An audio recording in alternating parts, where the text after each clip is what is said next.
welcome to another episode of Jacob's House of Rock. My name's Jacob, and today got another unboxing video for you guys. And this is actually going to be video part 2, detailing my progress of this amplifier here, this not the little combo under it, but the 100 watt GH100L Laney amp head that you see there, that big 100 watt combo. If you saw my unboxing of that thing, you'd have seen it came with some shattered tubes in it. I've been dealing with trying to get a refund for that, not very successfully. Still work in progress. I mean, the seller offered me a full refund to send it back, but the thing is, I kind of want the actual amplifier to work. I'd much prefer that. So we seem to have organized like a partial refund, but yeah, still don't know 100% if it will work even if I do repair it, because there was this whole issue with trying to find a person to rebias it and like a guitar amp technician to do that, because it is a slightly dangerous procedure that's not recommended to be done by anyone other than a professional, but it's really fucking expensive, and since the seller won't give me a full refund for the repair of it, I've pretty much decided that I'm going to try and take a shot at it myself.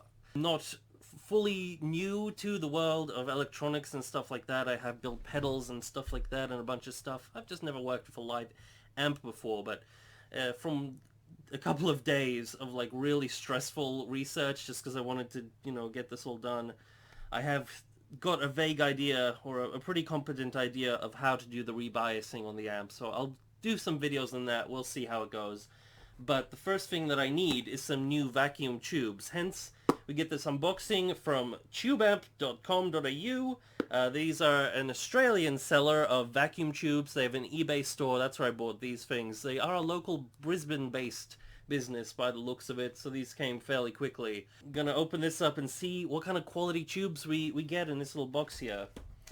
So these are the replacements. Should have a match set of 4 Mullard reissue EL34 style tubes. So they're the power tubes that you'd get on a typical classic Marshall style plexi amp.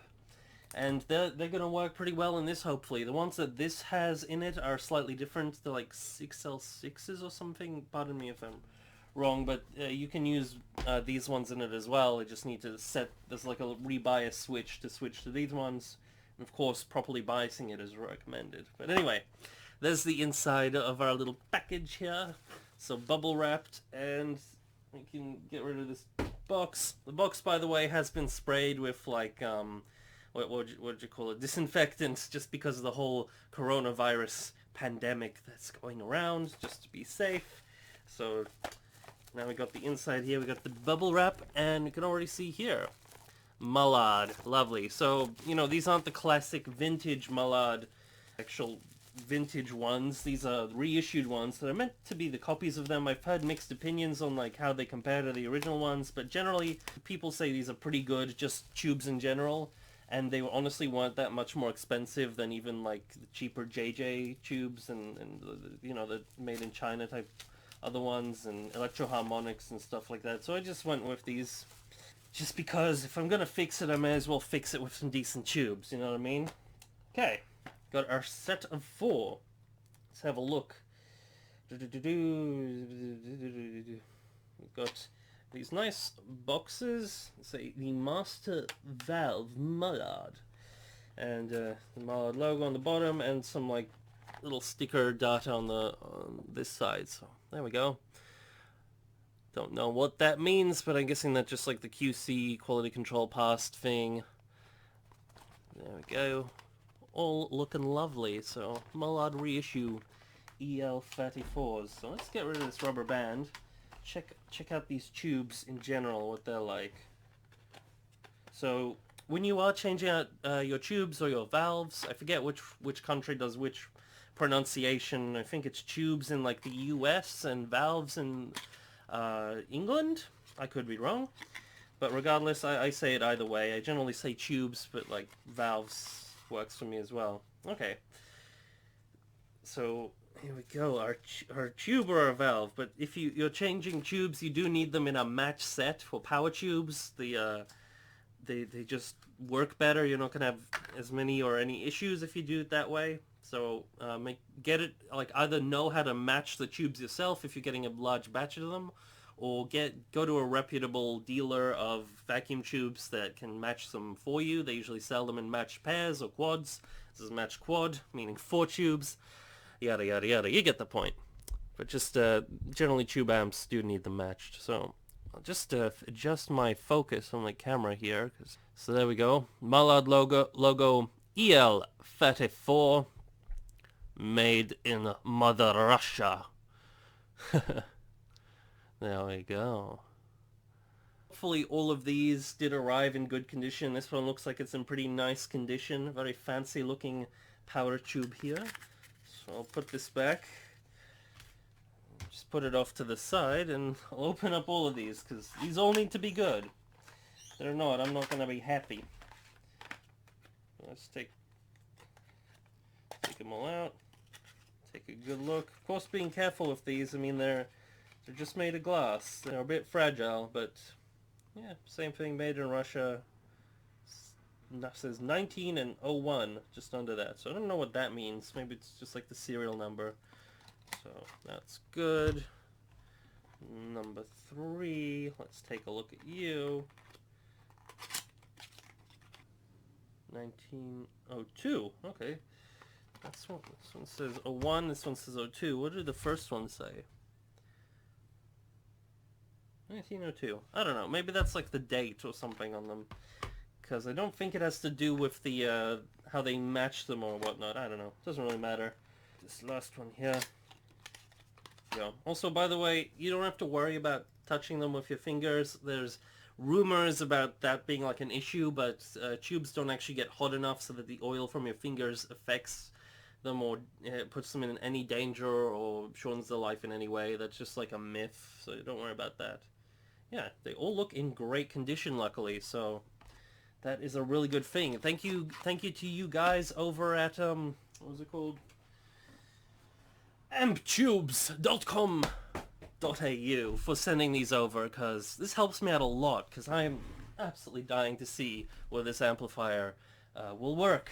I'm gonna retube this thing, and unfortunately I can't do the bias, adjust the bias just yet, because I ordered a bias meter, but it's coming from China, which, especially with the whole virus thing that's going on, could take well over a month to get here, if not more. All I need to do now is I need to put these tubes in this amplifier just to see if the thing powers on and if sound comes out of it. It won't be biased. It might actually be pretty close to perfectly biased right out of the, the box. I don't have a good phrase for that because it's not in a box, but right at the moment, but as is basically is what I'm trying to say. So it might already be biased fine, but you really should get it checked at the very least.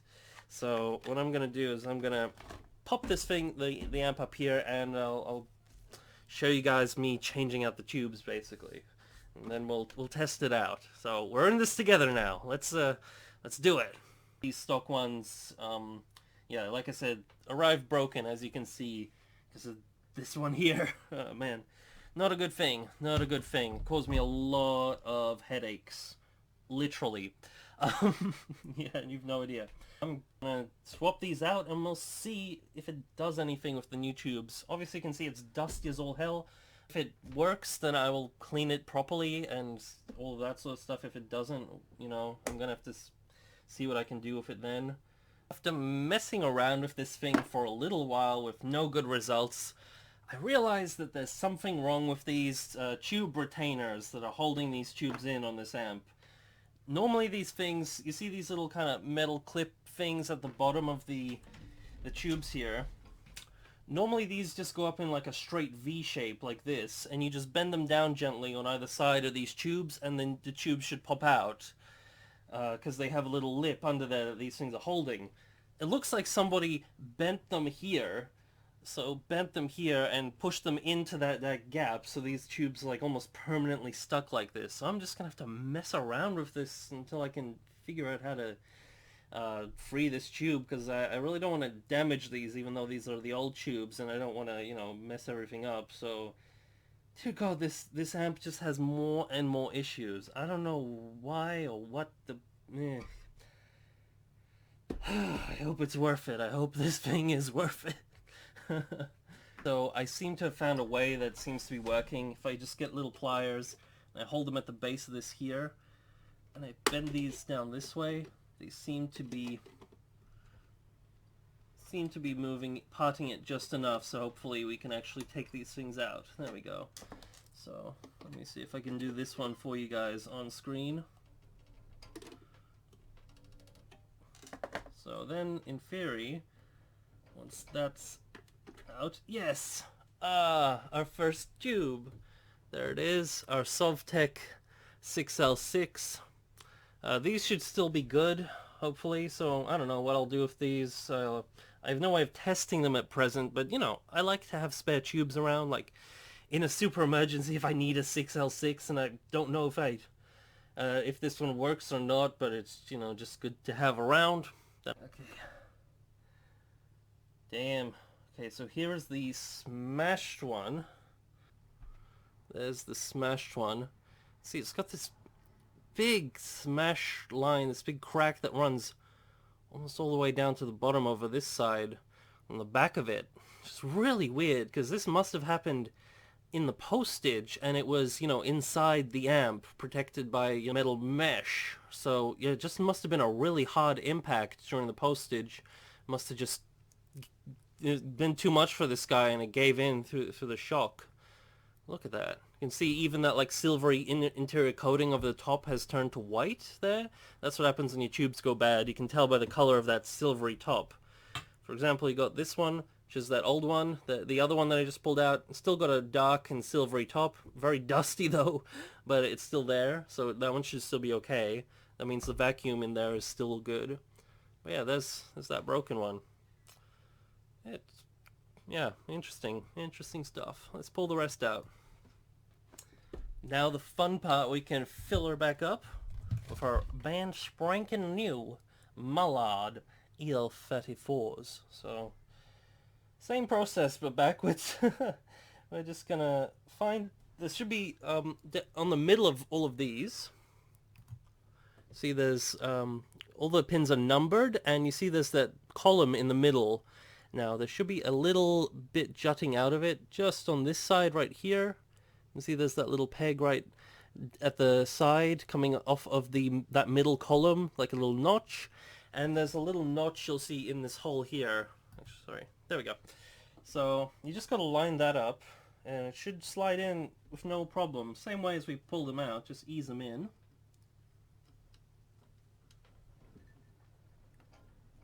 That should do. Tube number 1.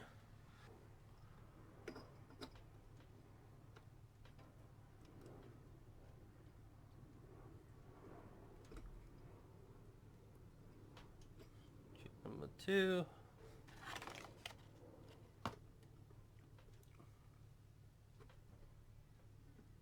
Number 3.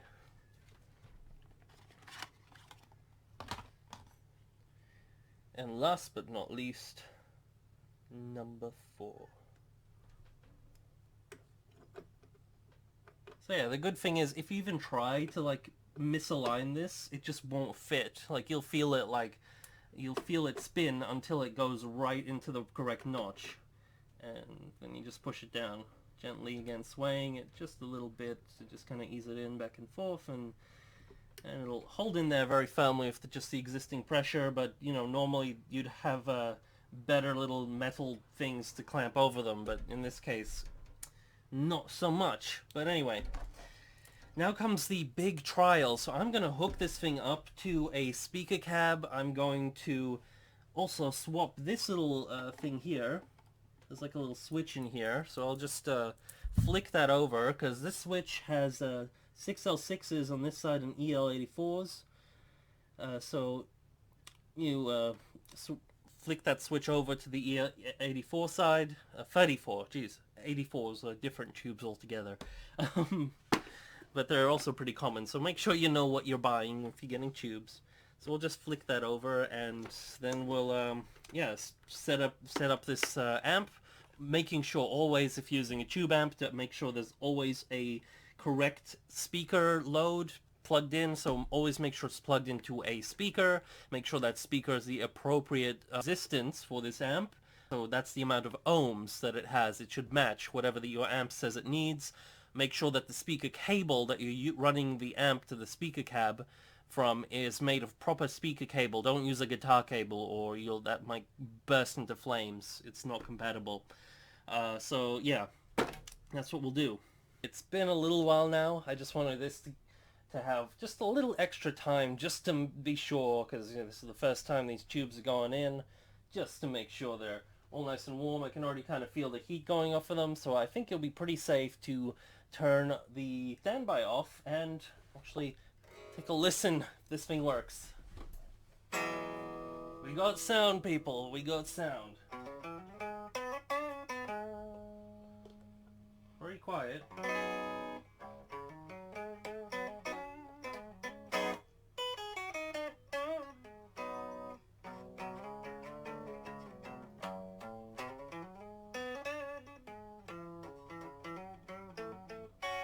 So far, it's a very clean sound, so I'm gonna mess around with the settings a little bit, see how it reacts and how it's doing stuff.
Getting really hot now from these tubes.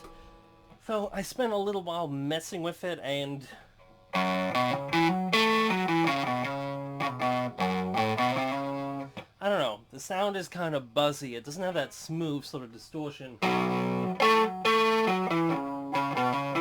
that, you'd really hope for.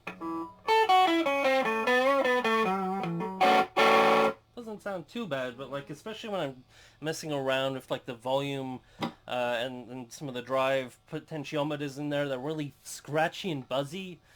So, not the best. I think definitely biasing this thing would help, I'm assuming.